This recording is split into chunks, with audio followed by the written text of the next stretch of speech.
Welcome, horror fans, and thank you for downloading The Horror Show.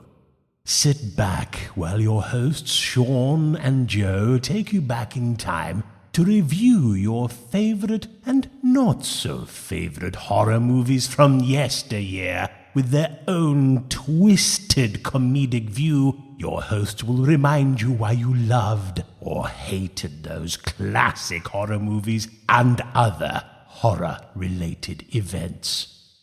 Ladies and gentlemen, we welcome you to The Horror Show.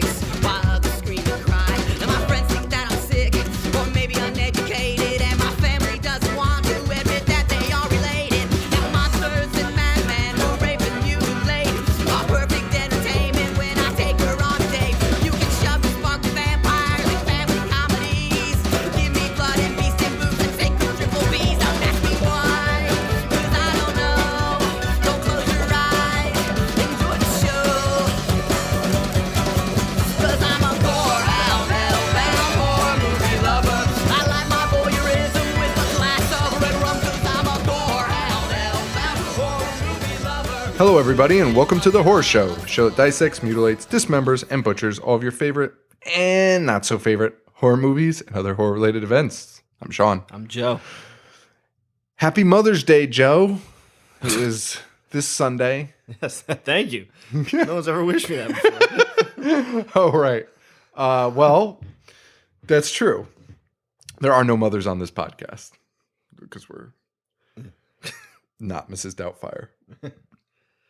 Or we're men. So yeah, but anyway, happy Mother's Day. I hope you and your mom had a wonderful Mother's Day. In keeping with the spirit of the holiday, we had to do something fun with it, right? We had to talk about Definitely fun. Definitely fun. So we watched Mother's Day from 1980. Yes. Troma flick. I want to call it Troma, but it's not technically Troma. But then Troma bought it. They released it after. It was weird. It's a weird situation. I don't know if that was before Troma even existed or not, or if we were a professional podcast and we did our research. Yeah. This is something, because I thought about this all week and just been like, what's the deal with that? What's the deal with Troma? You could answer that so fast. What's the deal with this Troma thing? Because it's directed by Lloyd's brother, Charlie. And Lloyd's the associate producer or executive producer, one of those. He's one of those things. And, it's very Troma related and it's got a Troma vibe to it. And it was later released by Troma on DVD, but I don't think it was a Troma film. Yeah, Troma was founded in 1974, so they were around at the time. So that's weird. So this is a Troma film. It's distributed by them, so. Yeah, it's so weird. Why wouldn't they do the whole thing? Whatever. Well, now I'm just annoyed. Now I wish I didn't know the answer. But we're talking about Mother's Day. Joe, you've seen this before or no? Yes. My friend Mike is a huge Troma fan. Yes. Huge. So he had all these back in the day. I mean, I was a huge Troma fan too. And I remember seeing this cover at Cheshire Video. Should probably bleep out that out. At the video store. I remember seeing this cover at the video store very vividly, but I never saw it. I don't know why I never did, but I love Troma. I do like it.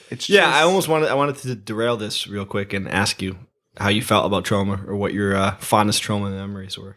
Just Toxic Avenger. That's it? Yeah. Well, I thought Killer Clowns from Outer Space. All right. So we open up. Now let's. We went up at a convention? So an ego convention? So me and Joe were talking about, it's really funny that I bring this up. I was just telling Joe, we were sitting here getting ready, and I said, I love this movie because there wasn't a lot of wasted scenes in this movie. Just about every scene had a point, and I'm looking at my notes, and basically, this opening scene is good. It is good. The church thing we didn't really need to see, though. That's kind of a wasted thing. And then more weird is after that, there's that scene in the party. It's like a pool party.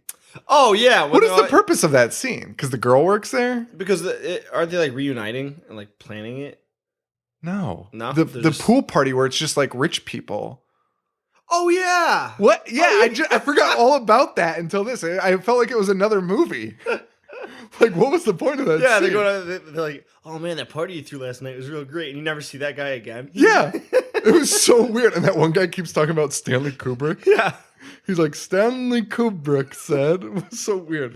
Anyway, we'll ignore that. But okay. So anyway, yeah, we open up into like a sort of religious pep talky type of event. Yeah. Very strange. Called Ego. And he's just talking up the crowd. It's an audience, and it's kind of just like, what's that guy's name? Tony Robinson, right? The motivational speaking. That's basically what it was. What it is. Yeah. And these big red herring here, they're kind of leading you to believe that these two kids are up to no good, and they're looking for a ride home, but it seems like they might be up to something. Like they were scouting this convention for a mark or somebody to pull a scam. Yeah, on. and they played that off really well in the upcoming scene too. Very well. Well, these are them. Very well. So they meet up with this old lady. Yep. And they get a ride from her. Where are they going, Sean? Honestly, I don't know. She's driving them. Who's driving who? Wait, because I feel like the old lady's definitely driving, right? Yeah, because she stops the car to go check. I think she agrees to just drive them home. But no, or is the girl driving? No, the girl moves over in the seat when she gets out of the car. When she gets out of the car. Yeah, I know. That's what confused me too. I was like, wait, maybe that old lady isn't driving. What just happened in this scene? Yeah, so okay, yeah. So the old lady is driving. I think she's taking him home or wherever. It doesn't really matter. Yeah, see, this is one of the. This movie was so great, but I guess when you sit and dissect a Troma film, you're gonna find some old. Made sense. You're like, wait a second. Yeah, wait a second. So anyway, so this old lady, these kids are like, they're almost like making weapons. Like one of them's got a rope. They're kind of. It's very ominous. And they have like such shady eyes. Like they're very shifty looking people. Yeah, and they look like they are ready to off this old lady. Yeah, the kid looked like he could have been that dude from Texas Chainsaw Massacre. 100%. Cuts his hand. 100%. Yeah, that's exactly what I thought of, and I also thought of him as the kid from Cabin Fever, like the sheriff, that local sheriff, that weird kid. That kid's so weird. So very ominous. You're thinking one thing, and the car stops. The old lady gets out. The girl shifts over and like zooms in to the kid. He leans forward, like, and he's like, "You're like, wow, he's gonna kill this old lady right off the bat." But no, he just turns on the radio. So you're like, oh, all right, I guess he's not gonna do anything. And then, boom, fucking decapitation. Absolutely decapitated. It was so smooth. Like, it was very smooth for a movie that doesn't have a big budget. You got to give Troma credit. Yeah, like I think that so. decapitation was great. Yeah, it was awesome. And they pull out the girl. Turns out this was a setup on the old lady's part. Yes. Which, if you do want to dissect it, really makes no sense because how she was really counting on those kids to ask for a ride home. Yeah.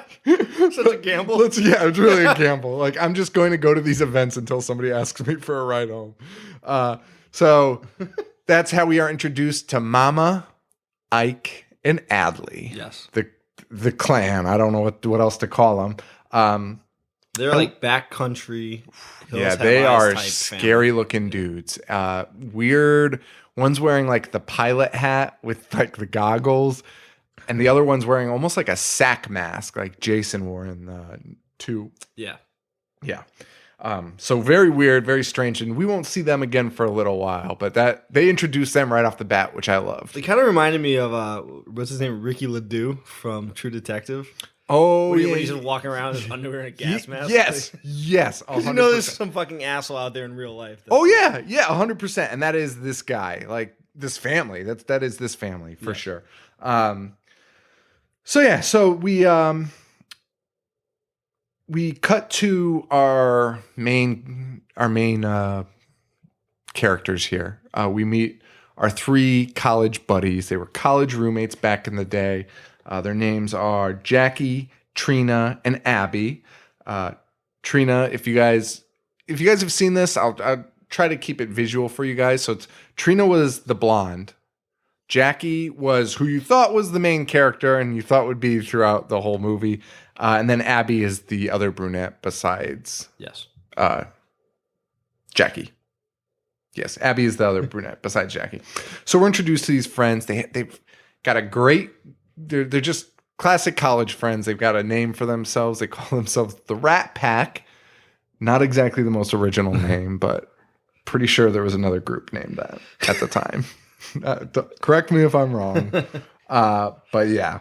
And they do this. They go on an event once a year. Reunite every year. The Rat Pack gets back together. They choose a vacation spot. One of them gets to choose. The others have to go blindfolded on this fucking trip. Would you do that? No.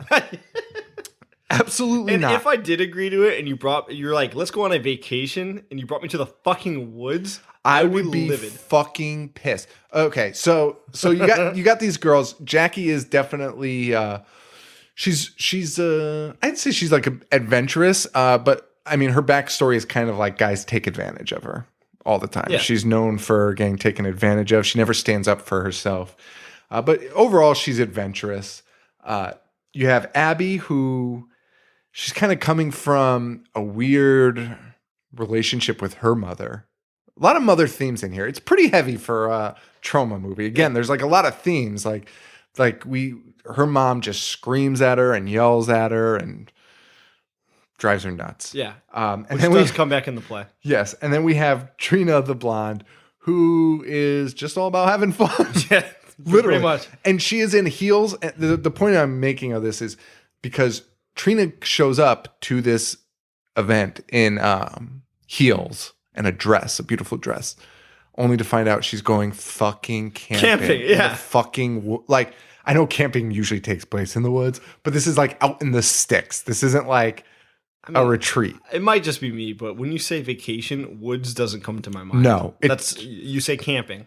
We'll go on a camping. It better be like Disney woods. Like fake trees and like a log cabin that's actually not a log cabin. Not it's actual a resort. Woods. It's a resort with some trees around it. That's my fucking extent of my woods right there. I don't want to hear anything else about it. That's it. I couldn't agree more. No, yeah, it's 100%. And they even bring this up later. The Trina complains about it. She's like, I remember last year I packed a bathing suit and shorts and you guys took me skiing. That is the worst. I would stop going. Yeah. At that point, I'm saying, go fuck yourselves. This isn't fun. Fool me once, go fuck yourself. I have no clothes. I have literally no clothes and I can't go skiing. Yeah. What?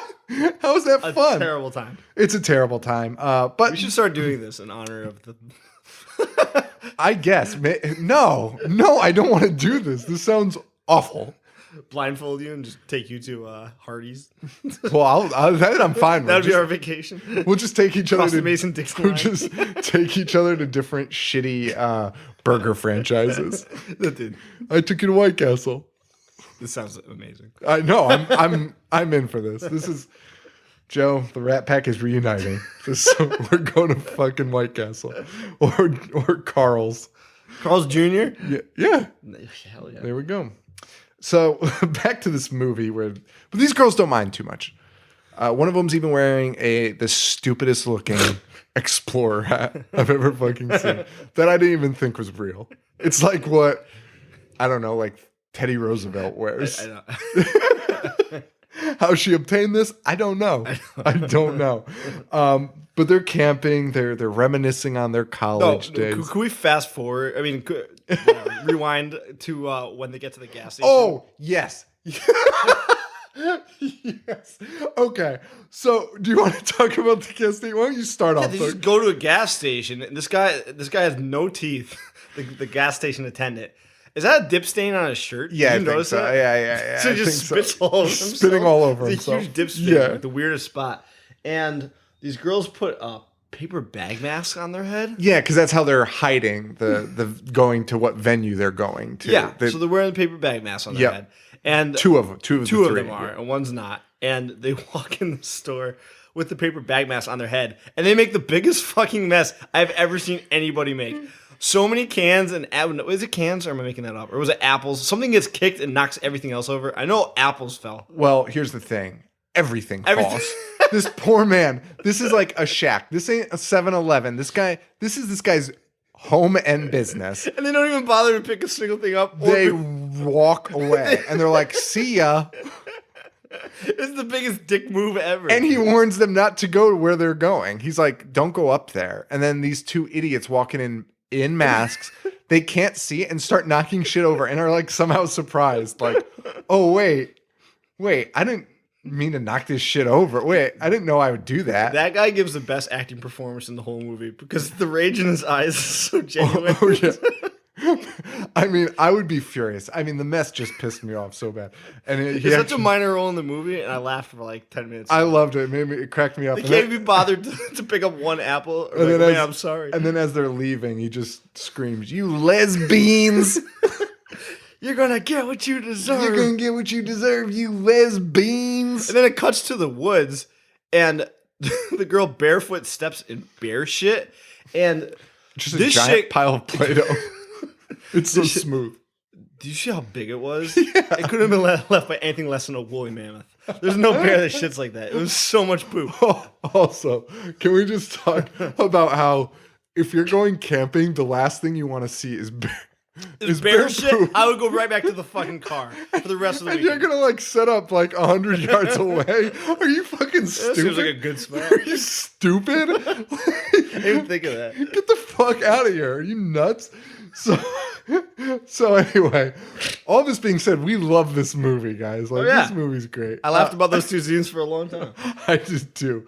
So these girls are reminiscing. They're talking about the good old college days. And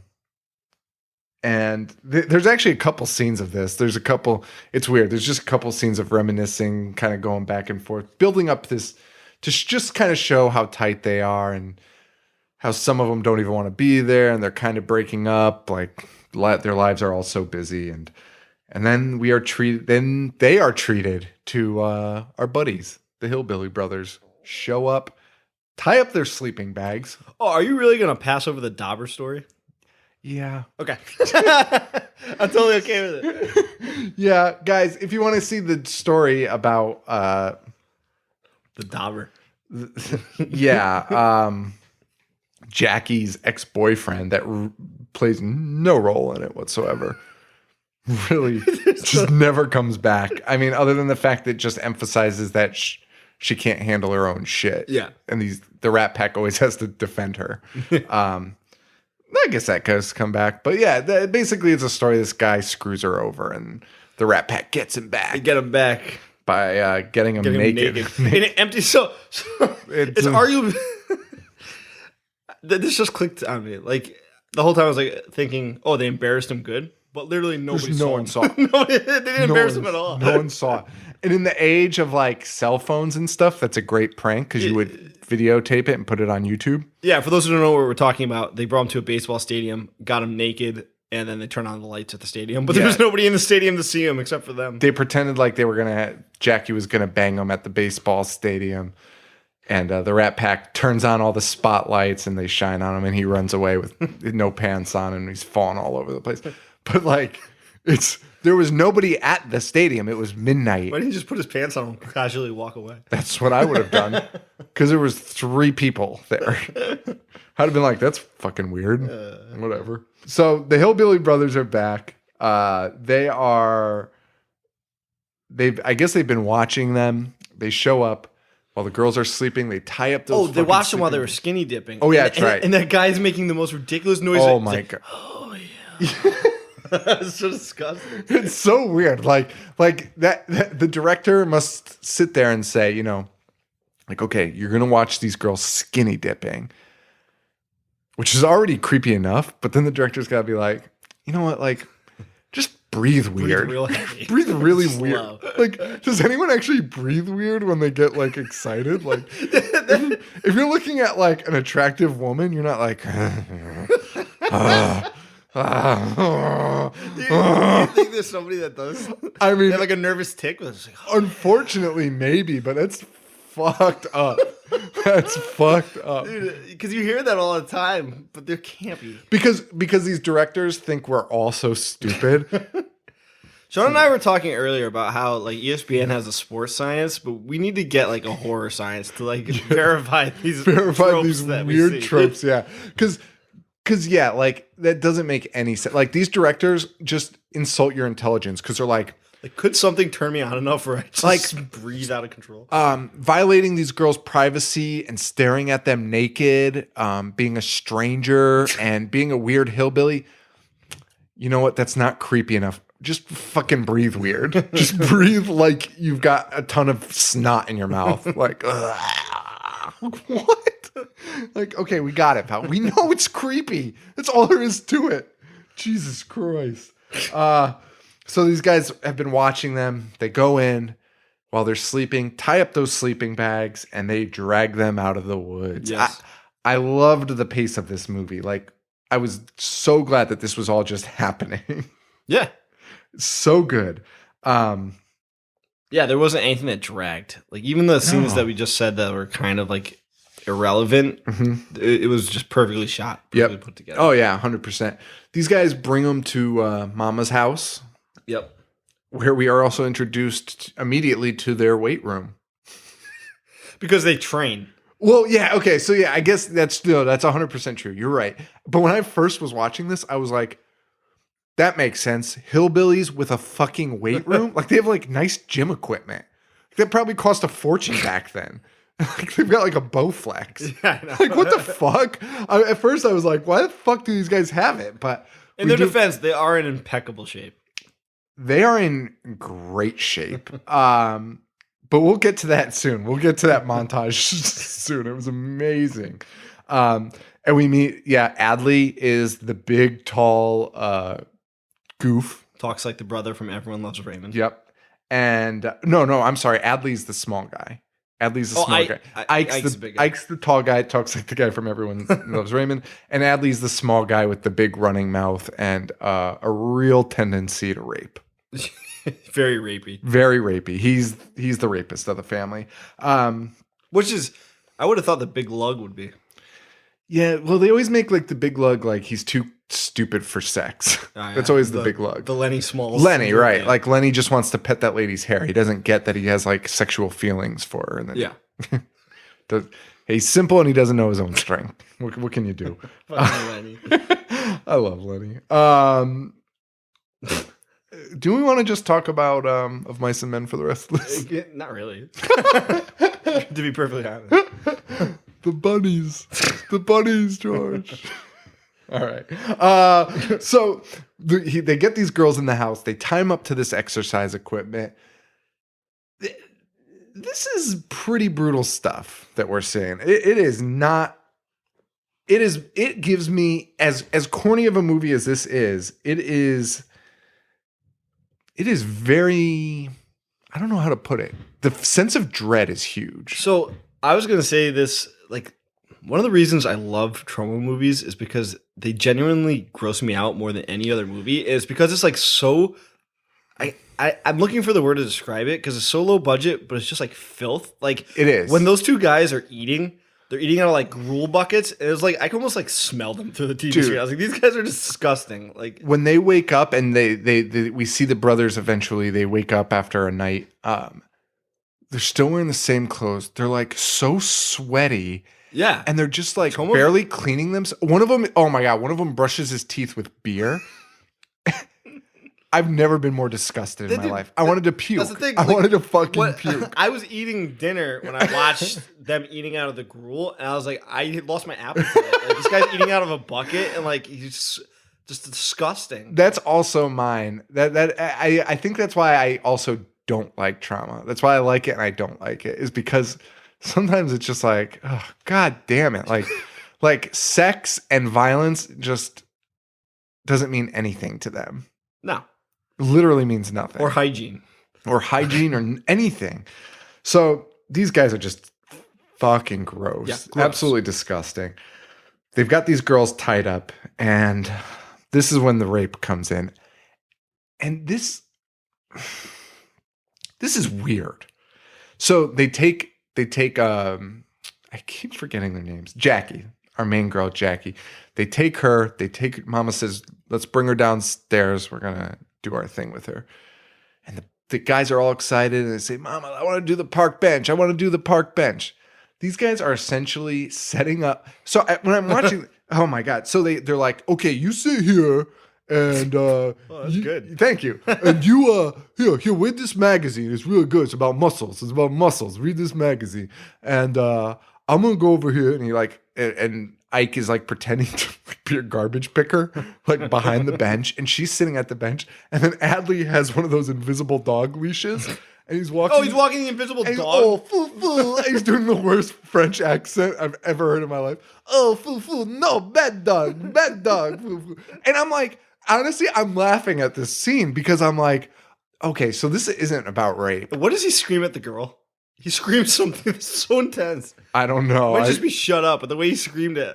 Yeah, I honestly don't remember, but it was so weird. And at first when I'm watching this, it was so funny. It was so goofy. And I was like, and the mom's sitting in a chair watching all this. And obviously, Jackie is in tears because this is so fucking weird. But I'm laughing because I'm thinking, okay, this isn't rapey. This is going to be like the mom. They don't have TV and they're like acting out movies. Like that's what I expected. Yeah. And then it abruptly, they just jump on her and start trying to rape her. Yeah. And it was just out of the blue. I know. It was just so crazy. And it was horrible. And the mom said, oh, no, you're doing it wrong. Her hands are free. And we come to learn that the mom is training them to rape and kill. Yeah. And when you sit back and think about like the premise of this, it's so fucking insane. It's so insane. She is training them to rape and kill people without getting caught. Yeah. And like the most effective way possible. It's nuts. So fucking disturbing and weird. Yeah. And it kind of, it took it to a weird place after like such a funny and crazy beginning. It kind of took it to a weird place. Luckily. Yeah, rape tends to sour things. Yeah, it really does. It really does. But the good news is after this, well, not the good news. They sleep. The training's over, but the training really begins the next day. And that's when we get the montage of like physical fitness training by these guys. So out of control. These guys are fantastic athletes. How good is that guy at boxing? Dude, Adley might be a Golden Glove somewhere.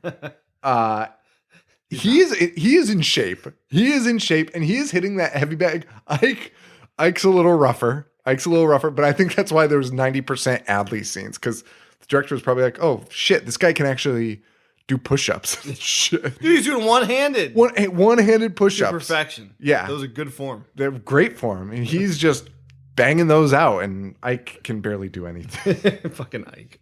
Yeah. Now, one thing I want to say here is this cast of actors might be some of the ugliest actors I've ever seen. Dude, I feel like Troma finds it. Like, they breed them. Even the girls who were supposed to be, too hot to trot. Yikes. I mean, they look like you went down to a seedy bar and just said, yeah, all of you, just come with me. We're going to go make a movie. You're aware that that's probably exactly what happened. I mean, I wouldn't doubt it. I mean, these people just look, it's rough. It's rough. But now we get into the real meat of this movie. Our two girls are still tied up upstairs. They manage to get out. They get loose. Can we briefly talk about when she's lowering down the sleeping bag? Dude, that might be one of the most gruesome scenes. The girl, which girl is it? Trina, the blonde, is in the sleeping bag. Who's and lowering? Abby is lowering. So it. Abby's lowering the sleeping bag and like the weight of what's her name? Because Trina. Trina, yeah. So Trina's like in the sleeping bag, tied up, and she's lowering her by the strings of the sleeping bag. But one of the friction brothers. of this. One of the brothers is under her, so she's got to like hold it there. It's crazy. And she's just getting such severe rope burn. And like you see the blood and you're like, wow, it's pretty brutal. But then after, when she looks at her hands, dude, her hand is literally like sawed in half. And you know what? Awesome. It looks real. That effect was great. It was sickening. It really was. It was really sickening. And I ended up having to watch it a couple times. I forget why. I like rewound and it rewound too far. It was fucking awesome. And I was just like, man, that is so brutal and realistic. I'm totally okay with that. Yeah. Like that was great. That was so good. And so she eventually does get her lowered down, which I guess the purpose was just to unlock the door from the outside because it was locked. So they couldn't get out. By the way, the fall from that window was not terrible. I would have just jumped the fuck out. It was not terrible at all. And there were planks on the outside that you could easily like crawl down. I'm not going to pick this apart, but in an emergency situation, I'm jumping the fuck out that window. Yeah. You can jump out that window.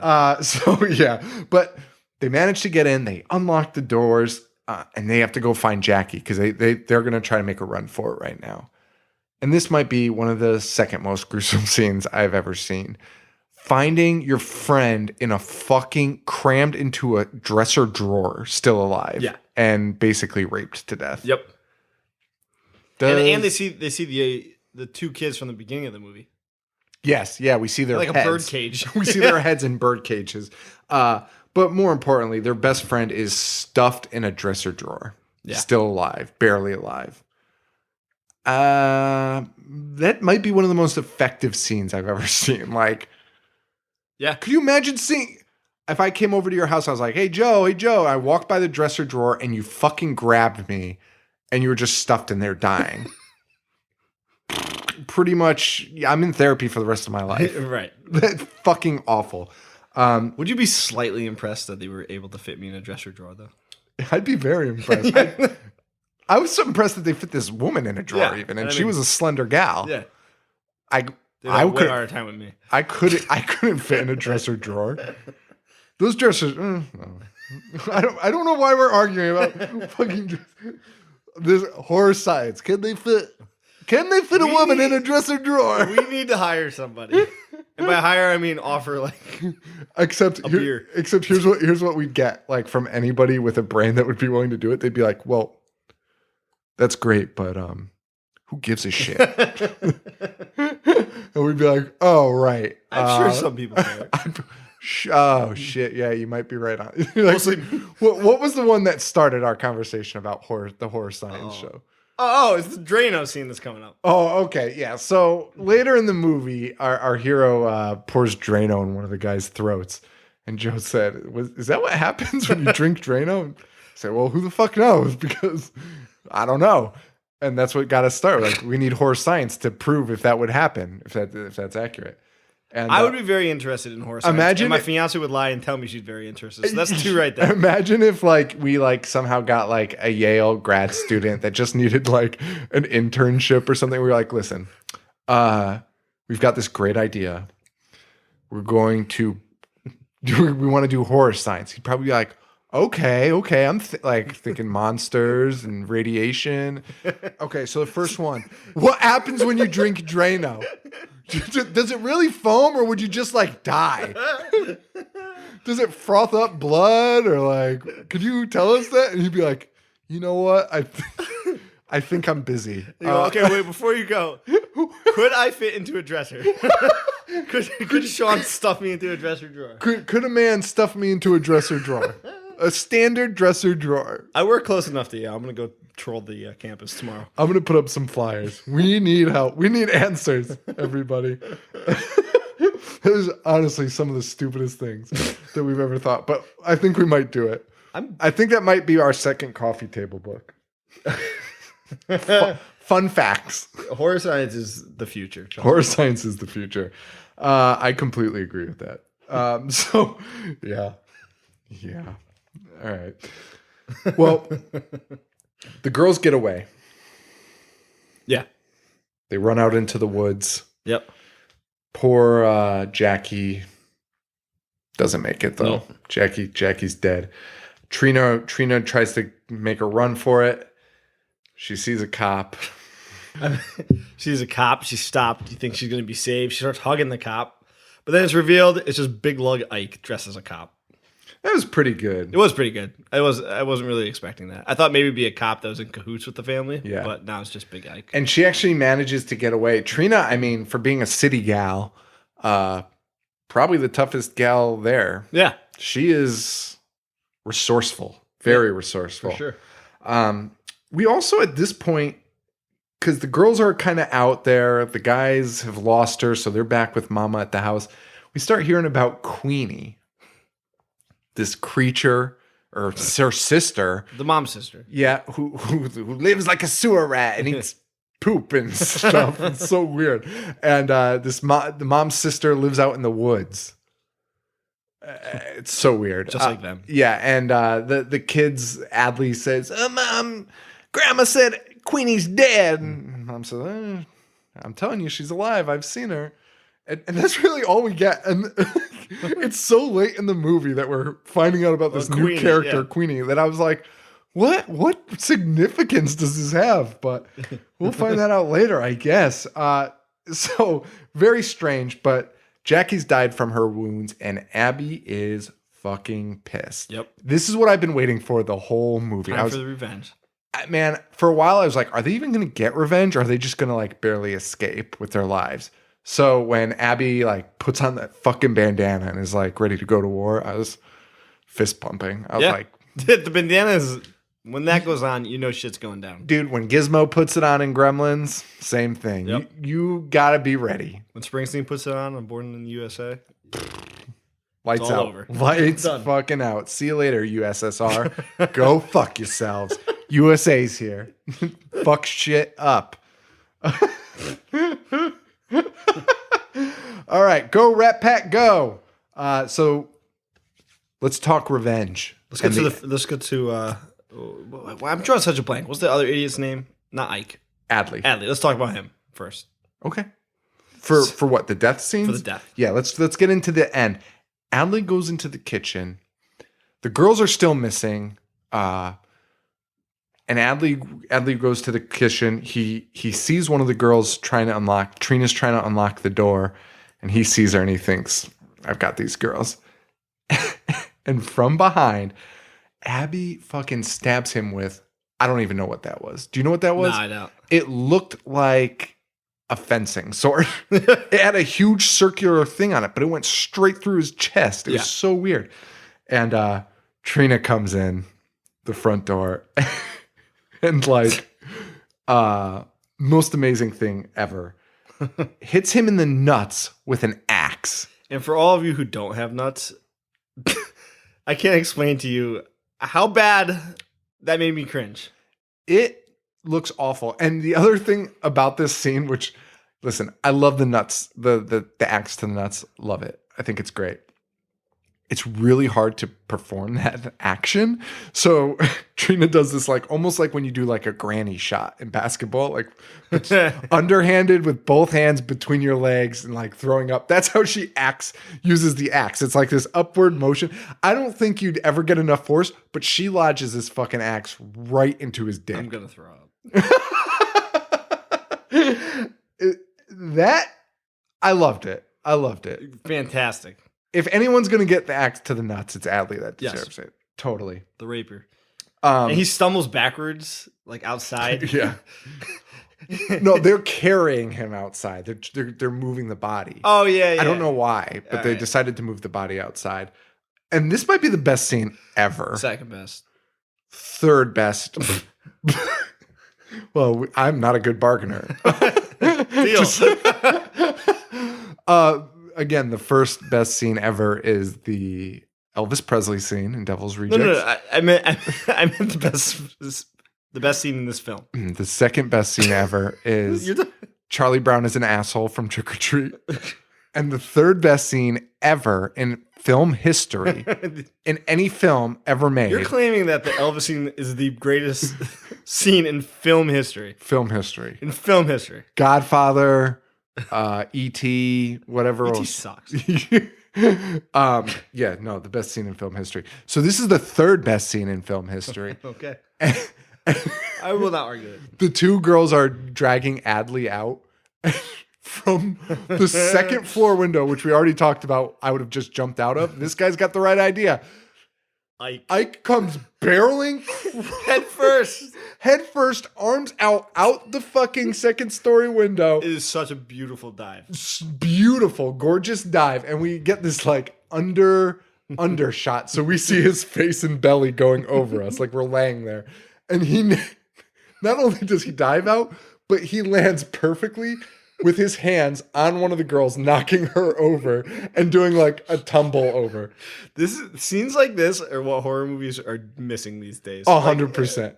Like you just need a movie where something like that happens where you just laugh your ass off like 10 minutes and be like, I need to rewind that and watch it again. But like that's like super unbelievable, but at the same time, completely believable. Like how many weird things have you done in sports as you've played like just hobby sports like that? You're like, shit, I could do that. Like, I can't believe I pulled that off. Well, Sean, there's no way you could run headfirst out a window that's covered by boards and land that cleanly on a woman. I guess so. I'd beg to differ. I think I know some pro wrestlers that would. No.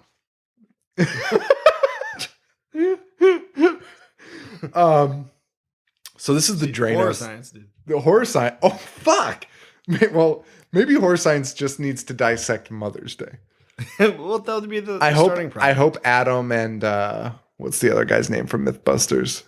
Adam and Beardy, Mustache Man. Yeah. I hope Adam and Mustache Man are like, welcome to our very special Mother's Day episode.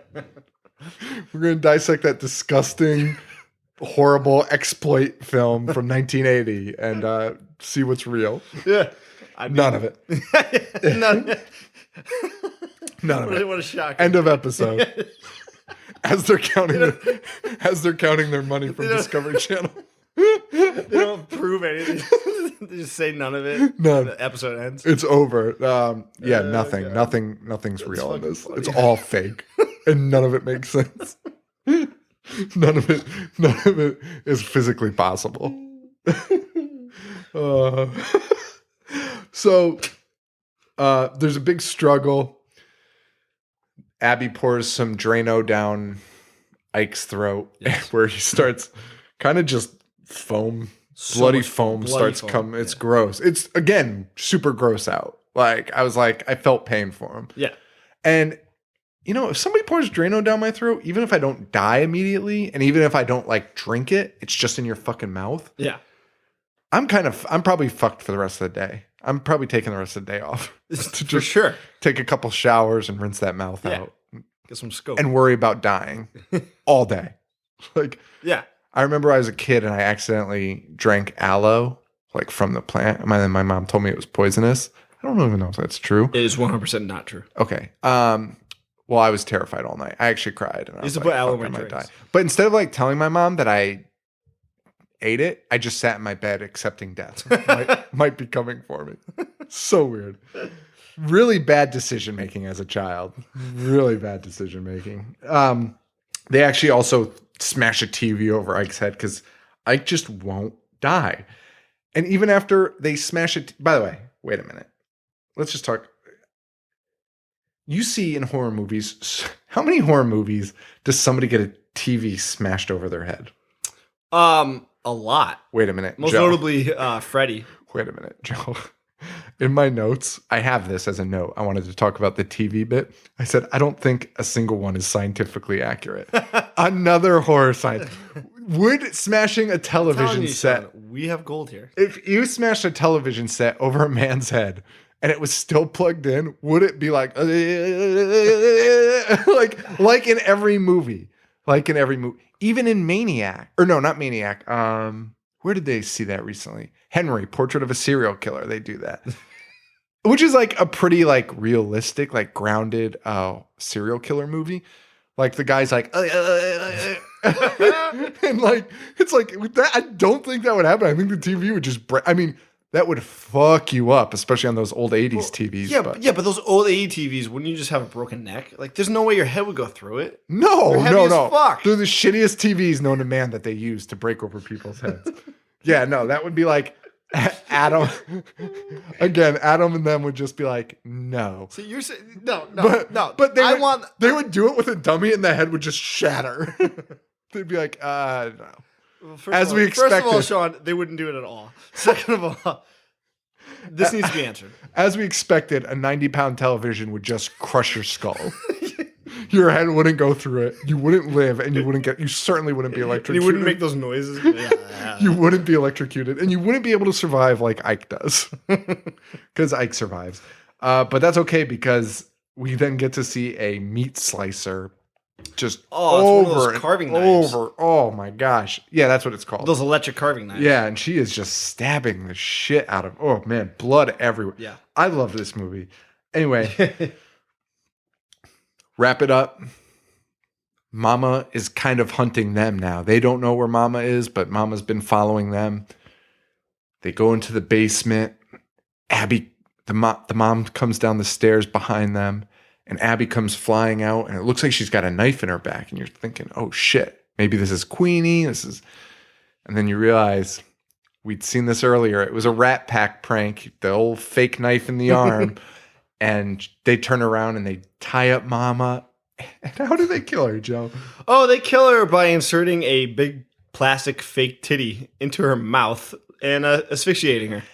And I think the point of this was supposed to be like a real thematic, like, the mother is getting breast. Wait, what? Okay, that's what you took from it? Yeah, because like, why else would they kill her with a giant plastic? Who even owns giant plastic fake breasts? Clear, they're not even flesh colored. We're not talking about an inflatable doll. A valid point. Just breasts. Yeah, I don't.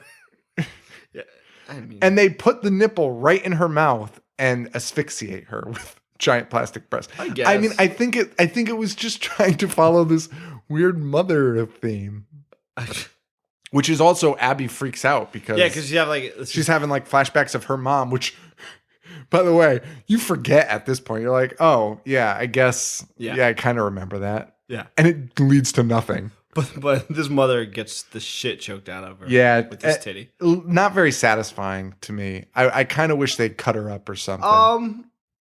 I don't know. Seeing her face like smushed against that boob. I mean, I guess that's a pretty despicable way to go. Like, that's the last way I want somebody to find me. The giant plastic titty in my mouth. So weird. And that's it. That's it. They kill Mama. Yeah. They're walking out. And this is the greatest scene of the entire movie. This might be the fourth greatest scene in film history. They're walking out, and you've got a good feeling. Like, these girls have been through hell, and that's basically what they're saying to each other. Like, we can do this. Like, we can get over this. And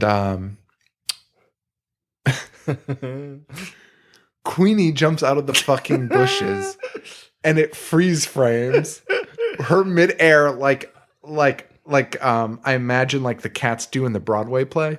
Cats, like knees up to her chest, like lunging up like a cat, like the cat. She looks like that lady from House on Haunted Hill that gets wheeled in on like that skateboard with her hands up. But exactly. And it just freezes and zooms in on Queenie's face, and the least satisfying ending. Like, everyone in the end of this movie, like, dude, I love this movie. Like, love it. We'll talk about it, but I seriously love this movie, and I loved the end. Like, it was just good. It was just fine. I would have been happy with them walking out into the sunset. Instead, they ended with this weird Queenie shit. I was so blown away, but it kind of made sense for this movie, right? Like, I was like, okay, sure. Well, I'll accept that. Any other movie, I would have been like, I want my fucking money back. That literally makes no sense. It's almost like they're like, holy shit, we made a good movie, but we're Troma, so we gotta fuck this up. We gotta fuck this up. We gotta ruin this somehow. That being said, I am eagerly awaiting the day of the Queenie sequel. I'm not. I certainly. You wouldn't watch it? No. Well, that's stupid. Well, you're stupid. Joe, what'd you think about this? I mean, It's fucking 2 thumbs up. Unlike that asshole Ebert, rest in peace, who gave it 0 stars, 0 thumbs up. he's a dick. He's a piece of shit. He was. Oh, okay, I guess I shouldn't talk about dead people that way. Oh boy, I love this movie, man. I thought, like, honestly, I was not expecting a lot going into this, and we've watched a lot of good movies and a lot of decent movies and a lot of bad movies, and all of them I kind of just never had a great feeling for. Even if I liked them, I was just kind of like, this movie, I fucking love this movie. I fucking love it. We usually talk about the score, the music used. Yes, I loved the great music in it. I mean, and that fucking Tiffany, the original version of the Tiffany song. Dude, how did they have the money to pay for the rights? There's no way. They just stole it. They're probably just like, there's no way the Shondells are ever going to watch this movie and know that. I could not believe that was in there. I was very impressed by that. Super duper impressed. I was very impressed. I love this movie. Great gore. It was perfect, man. Yeah. I really loved it. All right, we're going to take a break. When we come back, we're going to briefly talk about the new one, Mother's Day 2010, if you want to call it that. And we're going to talk about what you guys sent in, who your favorite horror moms are. And I think that's about it. I think that's all we got left. So we'll be right back after a word from not our sponsors. Thanks.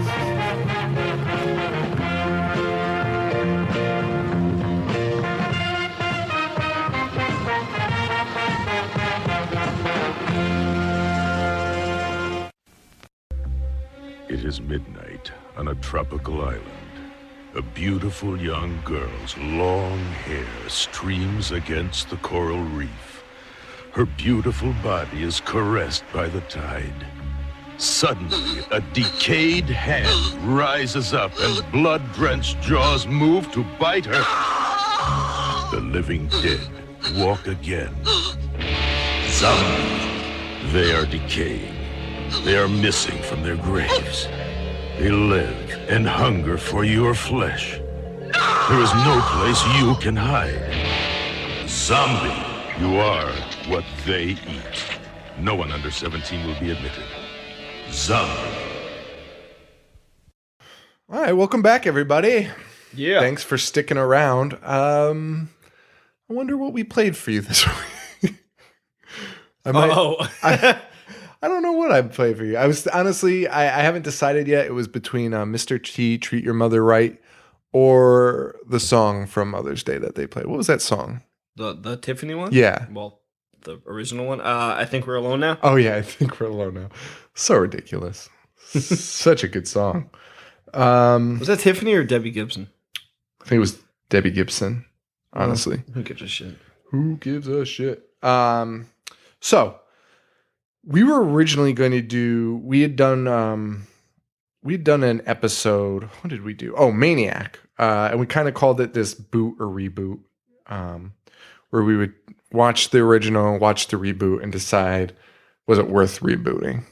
That was essentially the premise. We were going to do that today, but we ran out of time. And frankly, Mother's Day from 2010 kind of sucks. Would you agree? Why don't you tell me about your experience with it first? I mean, my experience is very limited because I put it in and nothing from the get-go caught my eye. And I was like, well, I'm just going to go to bed. I have a job. This shit I need to do. Yes. Not sit through this. Yeah, 100%. So I actually said the same thing. I started watching it and I sent Joe a text message and I said, listen, this movie, I don't know why this is even considered like a remake. Yeah, I don't think we should watch this. And I didn't hear a response from him. And I'm terrible at responding. I was totally okay with not watching it. And then somehow I tricked myself into watching it. The entire 2-hour movie, so let's just talk about this movie real fast. I don't want to like get into it because Joe doesn't have much to say in it, but if anyone out there has seen it and seen the Mother's Day, I would love to know what you thought about the two. I think overall, I don't mind the new Mother's Day. What? I know. It's not a great movie, but I didn't mind it. It's not terrible. Here's my problem. The only similarities between the remake and the original are the character names. Ike, Adley, and I guess Mama, if you want to consider that a fucking character name. And she even has a real name in this, which is whatever. And then on top of that, though, there's like 4 other family members in it. We just talked about it. Why am I drawing a blank? What's the the sister's name? The sister? The mom's sister. Oh, Queenie. Is Queenie in it? Queenie is in it. They do mention Queenie in it. Okay, so here's my problem. Multiple people sat down. They popped in Mother's Day 1980 and they said, you know what? I fucking hate this movie. I don't want to remake this movie, but I really like the character names. I just want to use these character names. So let's pay for the rights to remake this movie. Yeah. That makes no sense. How does that make any sense whatsoever? I don't know. The guy that directed it is the same guy who did Repo Genetic Opera. Have you seen that? No. I mean, I know. I think people like it. I most certainly do not. I fucking hate musicals, dude. Oh, it's a musical? Yeah. People burst out in song like Les Mis or whatever it's called. Wait, is it like a horror movie? Yeah. They're like collecting body, but from what I remember, I mean, I'm sure I'm about to offend people because I do remember hearing a lot of people give it praise, but like, I think Paris Hilton was in it. And I remember like something about like harvesting body parts or something like that. Right. But then they just burst out into the song. I fucking hate that shit. I think we need to watch that. No, why? I just said I didn't like it. Joe is so upset right now. I've never seen him this upset. So I mean, this makes no sense. Somebody watched it and they only wanted the character names. I love Mother's Day. Like, you could easily remake that and make that really friggin' twisted. Like, yeah. And a remake wouldn't have been bad. I mean, whatever. Like, yeah. But this just makes no sense. Why call it Mother's Day? Literally call it anything because it has nothing to do with the original. Right. Or the character. Like, he needed those character names so badly. You could have named them anything. And yes, Queenie lives behind the house still. Whatever. But basically the story Does she jump out from behind bushes? No. Does it end with her jumping out?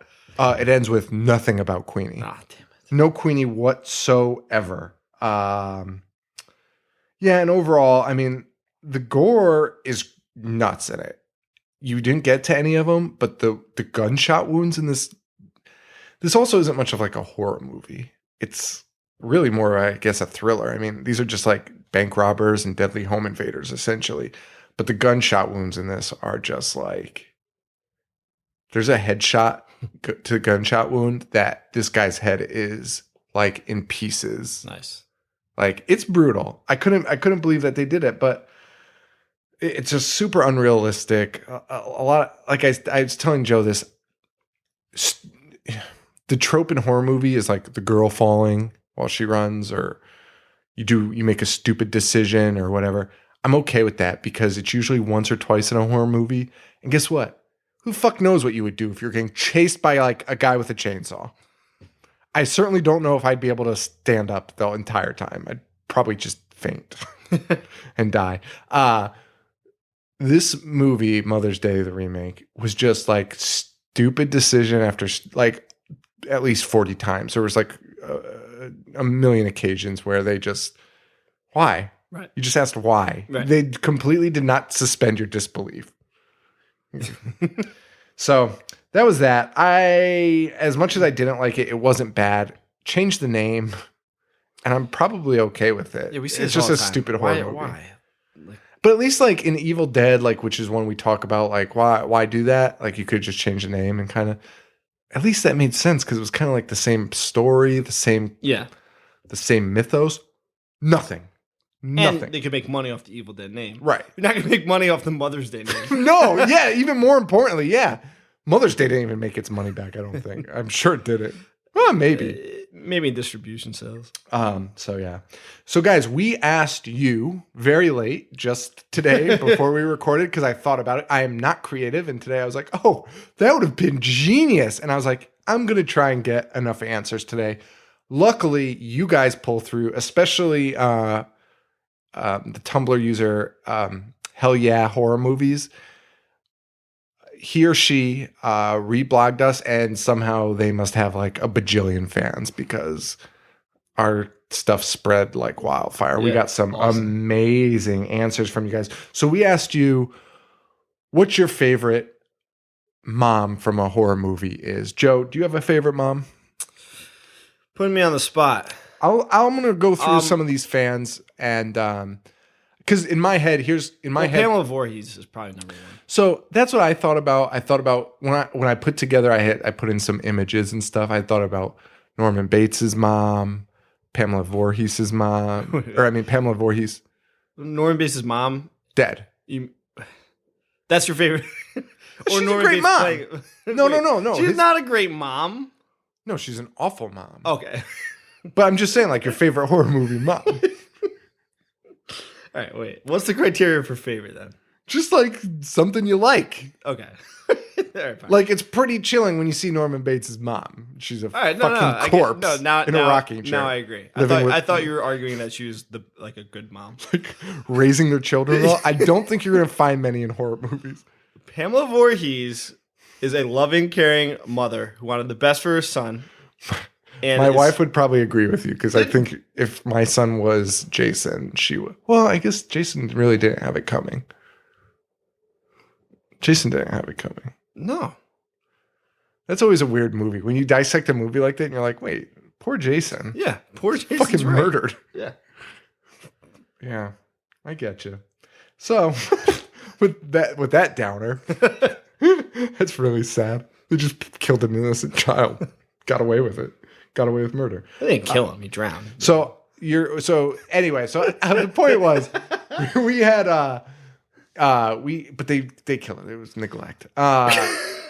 In a court that holds up, dude.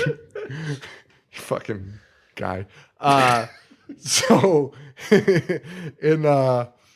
I posted pictures of Norman Bates's mom, Jason's mom, a few others. I thought of Serial Mom. Wait, what? Serial Mom? No, I'm well aware. She was. I put her pictures on there, and just a few other ones, like the Mama ones. from the Train. I did not include her. That is not a horror movie. Well, nope. Nope. Have you seen the mom? Nope. Yeah, I know she is. Well, she'd be great. So who your vote is for Pam? Right now, yeah. Okay. I honestly didn't really have it. I really didn't have a great one.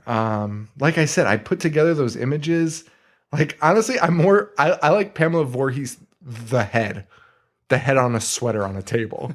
I love that. That image is burned in my head from being a child. Obviously now Mother's Day is pretty good. She's pretty fantastic. And then the other one I was thinking about was the People Under the Stairs mom is super creepy. Yeah. Super creepy. I included her. So we asked you guys who your favorite moms were from horror movies. And you guys fucking blew me away. Like, I felt like such a stupid asshole. I was like, how did I not include these? Like, these are genius. Our buddy Camp Counselor Frying Pan, she said, Mother Firefly from House of a Thousand Corpses. Okay. She said she's been her for Halloween 3 years in a row, which is awesome. Which means you kind of dressed great. Like, isn't she only wearing like a robe? A very revealing, sexy robe? I don't think she's wearing much more. Camp Counselor Frying Pan. Solid choice. Send us some pics. Stop it. We're both married. But if you post them to Tumblr, we can't do anything. We can't do anything about that. It's up to you. Our buddy Evil Dana, she comes to us from Instagram and Tumblr. You can find her on there, the Evil Dana. She says, Nola Carveth from The Brood. Oh, solid. Dude, I think that's my favorite, only because of the spawn she had. Like, licking the baby. Do you remember that scene? Oh, yeah. Disgusting. Yeah. That was her, right? Yeah, and she's like growing the babies off of her. Yeah, it's fucking weird. Super weird. David Cronenberg is the greatest of all time. Seriously. Okay, so wait, let's just rehash this. So, best director ever for me, David Cronenberg. Best scene of all time, the Elvis scene from Devil's Rejects. Mark it down. If a film critic listened to this, he would just, well, first of all, he would never listen. He'd be like, these kids are fucking stupid as shit. But he would like probably assassinate me. You'd probably assassinate me if you heard this shit. So she said Nola Carver from The Brood, which by far is my favorite, mainly because of the, like, also kind of a cool criteria in this is like, who had the best kid? Like, who had the craziest kid? Like, Pam's a good one, but this Brood one, fucking monster babies that run around and have sacks that they basically have, like, they don't have belly. Oh, it's so fucking weird. Okay, anyway, Yeah, solid choice. awesome choice. And she also said Vera Cosgrove from Dead Alive. From Dead Alive? Yeah, or Brain Yeah. Dead is the original name. Wait. Yeah, Brain Dead is the original name. Wow, that might actually be my number one now. She's great, I totally forgot about right? that. I know, that blew my mind. And I don't think she was the first one to say it, but maybe she might have been. Yeah, she might have been. That's a great choice. That's an I awesome would've- choice. Like, now that you say it, I'm like, holy shit, yeah, but I would have never thought of it. No, I was honestly embarrassed when I was reading these because I was like, these didn't even cross my fucking Dead Alive minds. Baby is in my top 3. Babies. yeah, 100%. 100%. Just Bad Jokes on Tumblr said The Alien Queen. Ah, okay. It's awesome. Yeah. That is simple and awesome. Yeah. And a great mom. Solid Loves mother. her babies. Solid mother. Loves them babies. Would Jaws count? Jaws 4 or Jaws? That's where we that's it depends. No. Okay, this name is I'm not mocking your name because I appreciate all of our fans. I just don't feel comfortable saying this out loud. The School Slut is her Tumblr name. The -school -slut. And the O's are zeros. She says, and this is, I like her reason though. Pamela Voorhees, Jason's mom from Friday the 13th, would probably have to be my favorite horror movie mom. She's just so crazy. I love it. Couldn't agree more. Pam's an awesome choice. You totally understand that. Perfect Love Kills All Fear. It's a cool name. On Tumblr says Carrie's mom. I was going to say that when you asked me that in the beginning, but I was going to say we were talking about least favorite moms. Oh, she is such a piece of shit. She is she might be the worst mom in the best way. Does that make sense? The worst mom in the best way. She's awful. She's awful. Yeah. I hate her. Which is what you're supposed to do. Right. Yeah. 100%. She was great. I'm glad that they said that because I was thinking of her and you saw The Mist, right? Yes. Was Marcia Gay Harden's character a mom in that? The religious lady? Dude, I haven't seen her forever. She's my least favorite fucking character of all time. Which is what that's what she was supposed to do. Every time I think about it, I just want to like kick a fucking I know. Squirrel through the wall. I honestly haven't thought about that in forever. We've got a few more. I'm gonna have to cut some of these people off, unfortunately. So, all right, the next one is Joe Borelli. He's great name. He's an author on Tumblr. He says The Crazy Lady from Inside. Haven't seen it yet. I also haven't seen Inside. So hopefully, some of our fans know that and they appreciate it more than we do because we're ignorant dicks. Few more, just a couple more I'll do. The Pain of Being Dead, another fan of ours that always submits some great stuff. She says, I think it's a she. She says, I'd say a tie between Yvonne DiCarlo in the completely ridiculous American Gothic, because I love Yvonne DiCarlo. I haven't seen it. I've never seen it, but Yvonne DiCarlo is Lily Munster. Yeah. Yeah. She's awesome. And Vera Cosgrove from Brain Dead / Dead Alive. And she also comments, it's the WL, the WL. That's awesome. Last one, Horror Harbor on Tumblr. She tells us she's the best. A very happy, in parentheses, stepmother's day to Lady Mary Van Tassel of Sleepy Hollow. She says spoilers ahead. What other stepmom could have pulled off the covert revenge rampage that she executed so stylishly? So maybe she tried to kill her stepdaughter. Who hasn't? A solid question. Horror Harbor, we should maybe call the authorities. I feel like that end is very ominous. But we'll let it slide this time, I guess. Just my lips are sealed. I imagine if the news was like, Tumblr user, Horror Harbor. They just include that for no reason. Guys, thank you so much for listening. We appreciate it. It means so much to us. You guys have been great. I couldn't believe how many of you helped us out today. I'm going to give you all a shout out when we release this episode on Tuesday, and we'll give shout outs to everyone that also submitted stuff that we just didn't have a chance to read. It's awesome that we had so many that we couldn't even read them all. That's fucking phenomenal. I love it. And that's really it, guys. We've got some great episodes coming up. Again, we are switching to a bi-weekly kind of format. I think you guys can kind of tell from this episode, it's good. It's a good thing. We're not so tired. We're not lethargic. We came into this really fired up and ready to go. And I think all of our episodes going forward are going to be really, really great. We are going to do some special extra episodes probably every 3 months or so. We'll have some specials. Joe doesn't know this yet. I always break news to Joe while we record. But I will tell you, next week, stay tuned. This is also, Joe does not know this. What we are doing next week, I'm really pumped about. We are doing an Are You Afraid of the Dark episode. Really? We are. For the whole show? Yep. Which one? I don't know. The one with Gilbert Godfrey? Sure. Done. Sold. Guys, thank you so much. As always, we'd like to thank Harley Poe for allowing us to use the song Gorehound. You can find him at harleypoe.com or facebook.com/harleypoe. Download his music. It's fucking awesome. He covered the Halloween theme, and it's fucking great. Yeah. On like a mandolin or something. It's so good. Meanwhile, you can find us on Twitter. My handle is at I Hate Horror Show. I'm at JoeV421. We're on Tumblr, ihatehorror.tumblr.com, and we're on ihatehorror.com, and of course, facebook.com/ihatehorror. Guys, join us on Facebook. Start posting on there. I don't post on there, but if you post on there, I will. You know what I mean? Like, everyone on Tumblr talks to me and stuff, so I'm like, oh yeah, I'll go on Tumblr. I don't really like Tumblr. I hear you. Talk to me on Facebook or Twitter.